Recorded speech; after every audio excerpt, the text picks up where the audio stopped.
வணக்கம்.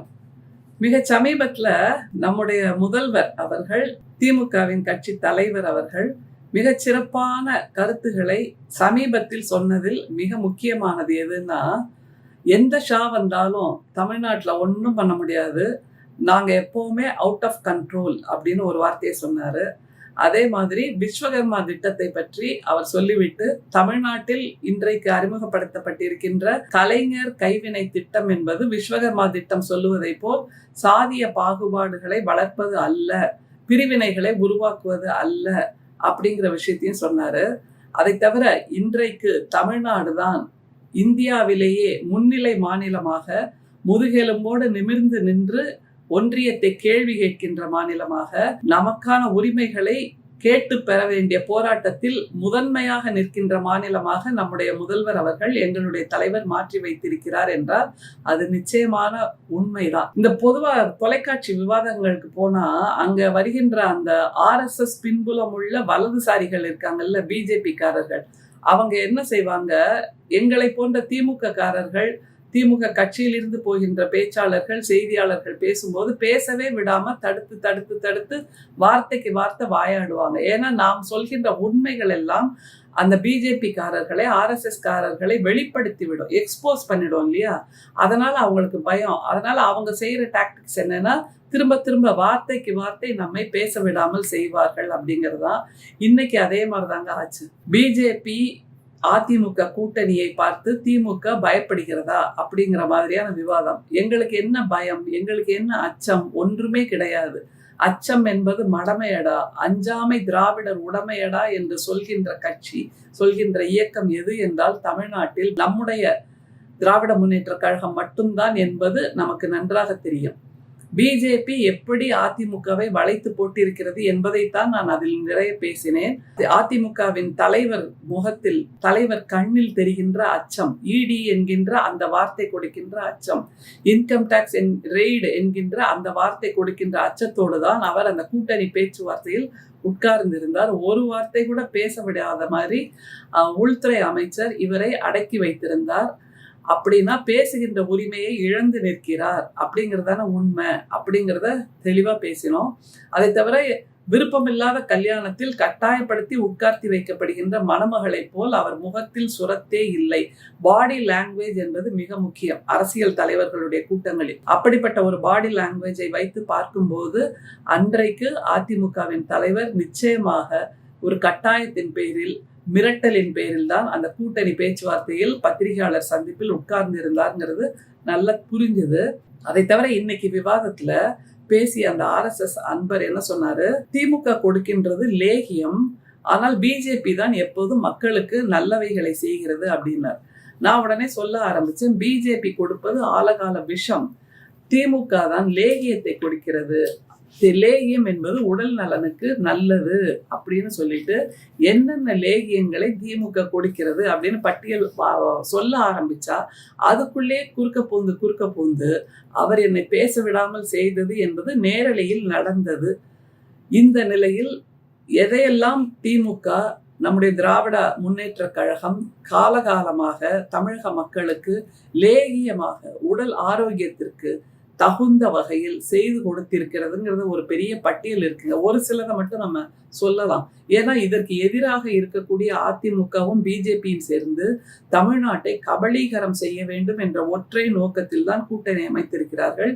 நிம்மதியாக, சந்தோஷமாக, எல்லா மக்களுக்கும் வாழ்வளிக்கக்கூடிய, வருமானம் அளிக்கக்கூடிய வகையில் தமிழ்நாட்டை உயர்த்தி வைத்திருக்கிறது திராவிட முன்னேற்ற கழகத்தின் ஆட்சி என்றால் அதை எப்படியாவது இல்லாமல் ஆக்கிவிட வேண்டும். இங்கே மதவாதத்தை கொண்டு வர வேண்டும், பிரிவினைவாதத்தை கொண்டு வர வேண்டும், சாதியவாதத்தை கொண்டு வர வேண்டும். பெண்கள் இவ்வளவு தூரம் முன்னேறி இருக்கிறார்கள் என்றால் அந்த முன்னேற்றத்துக்கு முட்டுக்கட்டை போட வேண்டும். இங்கே இருக்கின்ற கல்வி வளாகங்களை கைப்பற்றியாக வேண்டும். ஏனென்றால் கல்வியின் மூலமாகத்தான் தமிழர்கள் நிமிர்ந்து நிற்கிறார்கள் என்றால் அதை பறிக்க வேண்டும் என்கின்ற ஒற்றை நோக்கத்தில் பிஜேபி அதிமுக கூட்டணி அமைந்திருக்கிறது. அதனால் இந்த அசுரர்களிடமிருந்து தமிழ்நாட்டை காக்கக்கூடிய ஒரே வல்லமை படைத்த தலைவர் யார் என்றால் நம்முடைய முதல்வர், எங்களுடைய திராவிட முன்னேற்ற கழகத்தின் தலைவர் மட்டும்தான். அதனால் நிச்சயமாக தமிழக மக்கள் யோசித்து பார்க்க வேண்டும். தமிழ்நாட்டை காப்பாற்றியாக வேண்டும். நமக்கு மட்டுமல்ல, இனிமேல் வரப்போகின்ற நம்முடைய சந்ததிகளுக்காகவும் அவர்களுடைய நல்வாழ்க்கைக்காகவும் நாம் தமிழ்நாட்டை காப்பாற்றி திமுகவின் கையில் ஒப்படைத்தாக வேண்டிய கட்டாயத்தில் இருக்கிறோம். அந்த நிலைதான் தமிழ்நாட்டை காப்பாற்றும், தமிழக மக்களை காப்பாற்றும், தமிழ் மொழியை காப்பாற்றும், தமிழ் இனத்தை காப்பாற்றும், தமிழ் கல்வியை காப்பாற்றும், தமிழர்களின் வேலை வாய்ப்பை காப்பாற்றும். பிஜேபி அதிமுக கூட்டணி மூலமாக இது அத்தனைக்கும் மூடு விழா நடத்துவதுதான் அவர்களுடைய ஒற்றை நோக்கமாக இருக்கிறது என்பதை நாம் நினைவில் வைத்துக் கொள்ள வேண்டும். யோசிச்சு பாருங்க, நம்முடைய திராவிட முன்னேற்ற கழகத்தின் மூலமாக இன்றைக்கு கூட நம்முடைய முதல்வர் சொல்லியிருக்கிறார், மாற்றுத்திறனாளிகளுக்கான இடஒதுக்கீடு, மாற்றுத்திறனாளிகளுக்கான நியமனம் என்று. உள்ளாட்சி அமைப்புகளில் மாற்றுத்திறனாளிகள் நியமிக்கப்பட இருக்கிறார்கள். இதுதானே உண்மையிலேயே அவர்களை எம்பவர் செய்வது, அவர்களுடைய வாழ்க்கைக்கு அவர்களுக்கு வலிமை சேர்ப்பது என்பது இதுதானே. ஆனால் அதிமுகவும் அதனோடு சேர்ந்திருக்கின்ற பிஜேபியும் என்ன சொல்லும், இந்த மாதிரியாக பிறப்பெடுத்திருப்பது என்பது உன்னுடைய முன் ஜென்ம பாவம், நீ என்ன தப்பு செஞ்சியோ உனக்கு வினையா இந்த ஜென்மத்துல வந்திருக்கு அப்படின்னு சொல்லி அவர்களை இன்னமும் இளக்காரமாக, அவர்களை இன்னமும் தகுதியற்றவர்களாக, இன்னமும் உடைந்து போகக்கூடிய நிலையில் வைத்திருக்கக்கூடியது பிஜேபியும் அதிமுகவும். ஆனால் திமுக அவர்களை எம்பவர் செய்கிறது, உள்ளாட்சி அமைப்புகளில் அவர்களுக்கான நியமனத்தை கொடுக்கிறது என்றால் இவர்களும் நம்முடைய பொது சமூகத்தில், பொது நீரோட்டத்தில் இணைக்கின்ற ஒரு மிகப்பெரிய பணியை திமுக செய்கிறது என்றால், மாற்றுத்திறனாளிகள் நம்ம வீட்டுல ஒரு குழந்தை அப்படி இருந்தா கூட அந்த பெற்றோர்கள் கூட சில சமயம் சலிச்சிருவாங்க, ஐயோ எப்படித்தான் நான் இந்த குழந்தைய வளர்த்து எடுக்க போறேனோன்னு. ஆனால் அந்த மாதிரி எதுவும் இல்லாமல், நீ கவலைப்படாதே, இந்த குழந்தை வளர்ந்து அந்த குழந்தைக்கு ஒரு கௌரவமான சமூக பொறுப்பை, சமூக அந்தஸ்தை நான் உருவாக்கி கொடுக்கிறேன் என்று திமுக அரசு இதை செய்திருக்கிறது என்றால் எப்படிப்பட்ட முன்னெடுப்பு.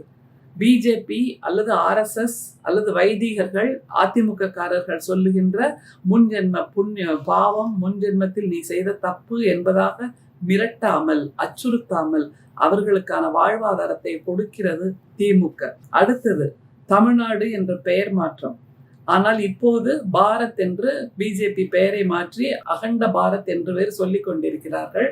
அடுத்தது 108 ஆம்புலன்ஸ், புதுமை பெண், கைரிக்ஷா ஒழிப்பு, குடிசை மாற்று வாரியம் துவக்கப்பட்டது நம்முடைய முத்தமிழறிஞர் கலைஞர் ஆட்சியில்தான் என்பதை நீங்கள் நினைவில் வைத்துக் கொள்ள வேண்டும்.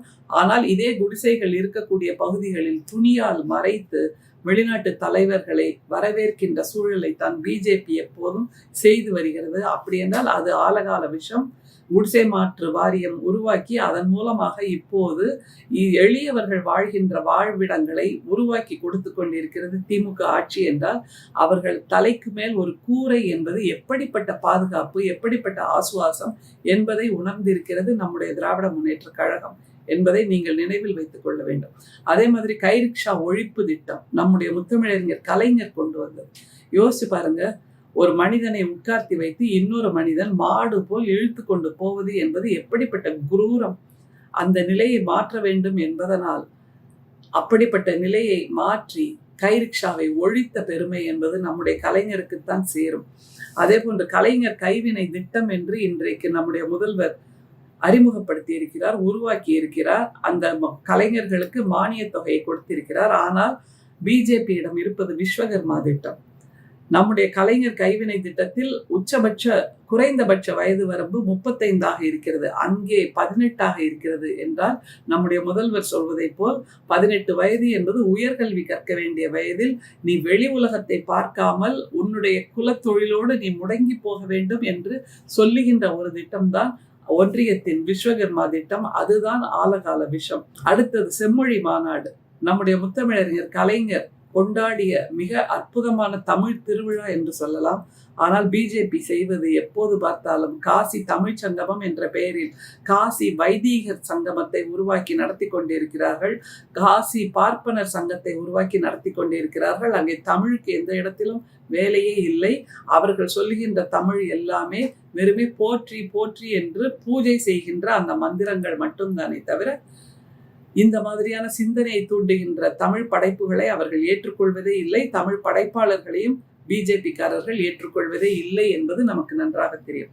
அதே மாதிரி நம்முடைய முதல்வர் கொடுத்த மிகப்பெரிய ஆசுவாசம் வேளாண் கடன் தள்ளுபடி. ஒன்றியத்தில் பிஜேபி பிரதமர் செய்கின்ற ஒன்று வேளாண்மையாளர்களுக்கு அவர்கள் மீது துப்பாக்கிச் சூடு வன்முறை நடத்துவது மட்டும்தான். தோழர்களே, எது ஆலகால விஷம் என்று உங்களுக்கு நன்றாக தெரிந்திருக்கும். பிஜேபி வேளாண்மையாளர்கள் மீது செய்த அந்த வன்முறை தாக்குதல் தான் ஆலகால விஷம். அடுத்தது இருமொழி கொள்கை என்று நம்முடைய முதல்வர் மிகவும் உறுதியாக ஆணித்தரமான கொள்கையோடு கொள்கை பிடிப்போடு ஒன்றியத்தை எதிர்த்து குரல் கொடுத்து கொண்டிருக்கிறார். நம்முடைய தமிழ் மொழி காப்பதற்காகவே எத்தனை எத்தனை எத்தனை தோழர்கள் உயிரிழந்தார்கள். உயிரை பணயம் வைத்து தங்களை தீக்கிரையாக்கி உயிரை ஈகியோர் திருநாள் என்று திமுக ஒவ்வொரு ஆண்டும் ஜனவரி 25 நினைவு கூறுகிறது என்றால் தமிழ் மொழியை காப்பதற்காகவே தங்களுடைய உயிரை தியாகம் செய்த அந்த தமிழ் காப்பாளர்கள் இருக்கக்கூடிய கட்சி நம்முடைய திராவிட முன்னேற்ற கழக கட்சி. ஆனால் அந்த பக்கத்தில் தமிழை ஒழிக்க வேண்டும், திருக்குறளை ஒழிக்க வேண்டும் என்று கோல்வாக்கர் சொல்லியதை போல் அதற்காகவே ஹிந்தியை முதலில் கொண்டு வருகிறார்கள். அடுத்தது ஹிந்தியையும் எடுத்துவிட்டு சமஸ்கிருதத்தை திணிப்பார்கள் என்று நம்முடைய முதல்வர் திரும்ப திரும்ப சொல்லுகிறார் அல்லவா? அது நிச்சயமான கோல்வாக்கரின் சித்தாந்தம் தான் என்பதை நாம் மனதில் இருத்தி வைத்துக் கொள்ள வேண்டும். அடுத்தது போக்குவரத்து துறை அரசுடைமை ஆக்கியது நம்முடைய முத்தமிழறிஞரின் மிகப்பெரிய சாதனை. ஆனால் இன்றைக்கு மோடி அவர்கள் என்ன செய்து கொண்டிருக்கிறார்? அரசுடைமையாக்கப்பட்ட ஏர் இந்தியாவை தனியாருக்கு விற்று கொண்டிருக்கிறார். இன்றைக்கு இந்தியாவுக்கென்று விமான போக்குவரத்து என்று எதுவுமே கிடையாது, சொந்தமான விமானங்கள் கிடையாது என்கின்ற அந்த இழிநிலையை உருவாக்கி இருக்கிறது பிஜேபி ஆட்சி. அடுத்தது பெண்களுக்கு கட்டணமில்லா பேருந்து, விடியல் பயணம், சொத்துரிமை. பெண் பெயரில் நீங்கள் சொத்துகள் பதிவு செய்தால் அதற்கு கட்டண கழிவு உண்டு என்று நம்முடைய முதல்வர் ஒரு மாபெரும் புரட்சியான திட்டத்தை கொண்டு வந்திருக்கிறார். ஆனால் பிஜேபி RSS சங் பரிவார் சொல்லுவது என்ன என்றால், பெண்களுக்கு கல்வி கொடுக்க கூடாது, பொருளாதார உயர்வு கொடுக்க கூடாது, சம்பளம் கொடுக்கின்ற வேலைக்கு அனுப்பக்கூடாது, அவர்கள் பெயரில் சொத்துகள் வாங்கக்கூடாது. இத்தனையும் செய்துவிட்டால் அவள் திமிர் பிடித்தவளாகி விடுவாள், அவள் சுய சிந்தனை உள்ளவளாகி விடுவாள் என்று சொல்லுகின்ற கட்சியோடு அதிமுக கூட்டணி வைத்திருக்கிறது என்பதை நினைவில் வைத்துக் கொள்ள வேண்டும். அதே போன்று கல்விக்கான உபகரணங்கள் எல்லாமே நம்முடைய தமிழ்நாடு அரசு மாணவர்களுக்கு அளித்து கொண்டிருக்கிறது. தனித்தனியாக ஒவ்வொருத்தருக்கும் தனி புத்தகப்பை, ஒவ்வொருத்தருக்கும் தனித்தனியாக புத்தகங்கள், நோட்டுகள், எழுதுகருவிகள், உபகரணங்கள், இப்போது டேப், அப்படி எல்லா விதமான வசதிகளையும் செய்து கொடுத்து கொண்டிருக்கிறது. ஆனால் படிக்க விடாமல் ஒரு பிள்ளை எப்படி தன்னுடைய புல்டோசரால் இடிக்கப்பட்டு கொண்டிருந்த தன்னுடைய வீட்டில் இருந்து புத்தகப்பையை எடுத்துக்கொண்டு தூக்கி ஓடினாள் அப்படிங்கிறத மிக சமீபத்தில் ஒரு காணொளியில பார்த்தோம். அப்படிப்பட்ட இழிநிலையை, ஒரு ஆலகால விஷமான காலத்தை உருவாக்கி இருக்கிறது பிஜேபி அரசு. ஆனால் RSS சங் பரிவார் கூட்டத்திலிருந்து வருகின்றவர்கள் எல்லாம் சொல்கிறார்கள் திமுக அரசு லேகியம் விற்கிறது என்று. ஆம், திமுக லேகியம் தான் கொடுக்கிறது. ஆனால் லேகியம் உடல் நலனுக்கு நன்மை செய்வது, மனநலனுக்கு நன்மை செய்வது, அறிவு வளர்ச்சிக்கு நன்மை செய்வது.